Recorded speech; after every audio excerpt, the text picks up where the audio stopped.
కేంద్ర ప్రభుత్వం ప్రవేశపెట్టిన వక్ఫ్ బిల్లును వ్యతిరేకిస్తూ ముస్లిం సోదరులు తలపెట్టిన శాంతియుత నిరసన ర్యాలీకి వైఎస్ఆర్ కాంగ్రెస్ పార్టీ మద్దతు తెలియజేస్తూ నిరసన కార్యక్రమంలో పాల్గొన్న ఏలూరు నియోజకవర్గ ఇన్ఛార్జి మామిడిపల్లి జయప్రకాష్, నగర అధ్యక్షులు గుడిదె శ్రీనివాస్, జిల్లా బీసీసీఎల్ అధ్యక్షులు నీర్స్ చిరంజీవి, నగర బీసీసీఎల్ అధ్యక్షులు కిలారి దుర్గారావు, జిల్లా అధికార ప్రతినిధి జాన్ గురునాథ్, కార్పొరేటర్ విజయ, వైఎస్ఆర్ పార్టీ సీనియర్ నాయకులు GMR, city youth president Ganta Sai Pradeep, జిల్లా దివ్యాంగుల ప్రెసిడెంట్ షమీం, రాష్ట్ర మైనార్టీ సంయుక్త కార్యదర్శి గాజుల బాజీ, నగర మైనార్టీ అధ్యక్షులు కైసర్, నగర గ్రీవెన్స్ సెల్ అధ్యక్షుల మద్దాల ఫణి, నగర డాక్టర్ల విభాగం అధ్యక్షులు కొవ్వాడ దుర్గారావు, జిల్లా కార్యదర్శి జనార్దన్, నగర సోషల్ మీడియా అధ్యక్షులు సుజిన, పూజత్ నామాల రమేష్, తదితర పార్టీ నాయకులు పాల్గొన్నారు. ఈ సందర్భంగా ఏలూరు నగర ఇన్ఛార్జి జేపీ మాట్లాడుతూ ముస్లిం సోదరులకి వైఎస్ఆర్సీపీ పార్టీ అండగా ఉంటుందని, వెనక ప్రభుత్వం కూడా మా ప్రభుత్వంలో ముస్లిం సోదరులకి అనేక సంక్షేమ పథకాలు కల్పించిందని, భవిష్యత్తులో కూడా ఎప్పుడూ కూడా ముస్లిం సోదరులకు అండదండగా ఉంటుందని, దీనిపై జగన్మోహన్ రెడ్డి గారు ప్రత్యేక చర్యలు చేపడుతున్నారని, ముస్లిం సోదరులకు ఏ విధంగా అభివృద్ధి పరచాలనే ఆలోచనతో వైఎస్ఆర్సీపీ పార్టీ ఉందని ముస్లిం సోదరులకు ధైర్యం చెప్పారు.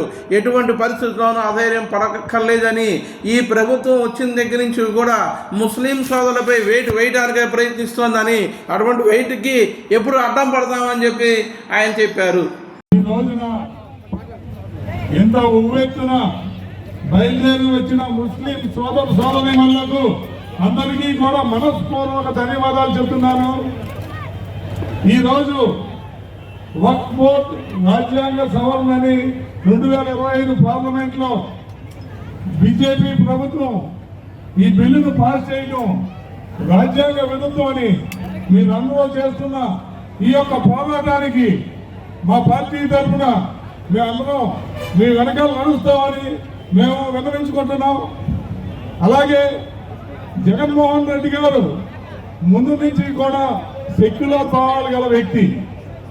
ఆయన ఎలక్షన్ ముందు కూడా ఈ కూటమి ప్రభుత్వం ఆయన ఎన్ని మాటలన్నా బీజేపీ వారు కలవమని అడిగినా ముస్లింలందరూ మా వైపు ఉన్నారు, ముస్లింలకు న్యాయం జరగాలి, నేను బీజేపీతో కలవనని ఆయన ఒక్కడే పోటీ చేసి ముస్లింలు, క్రైస్తవులు, హిందువులు అందరూ ఒకటే, అందరూ కూడా కలిసి ప్రయాణించాలి, అందరికీ కూడా సమానమైన హక్కు ఉండాలి, ఎవరికైనా ఒకటే అనే నినాదంతో ఆయన ప్రయాణం చేశారు.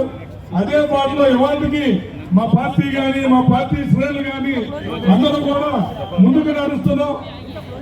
ఈ యొక్క వక్ఫ్లకు వ్యతిరేకంగా పార్టీ తరఫున మా పార్లమెంట్ రెడ్డి గారు వ్యతిరేకంగా ఓటు చేసి మా వైఎస్ఆర్ పార్టీ దీనికి వ్యతిరేకం అని చెప్పింది.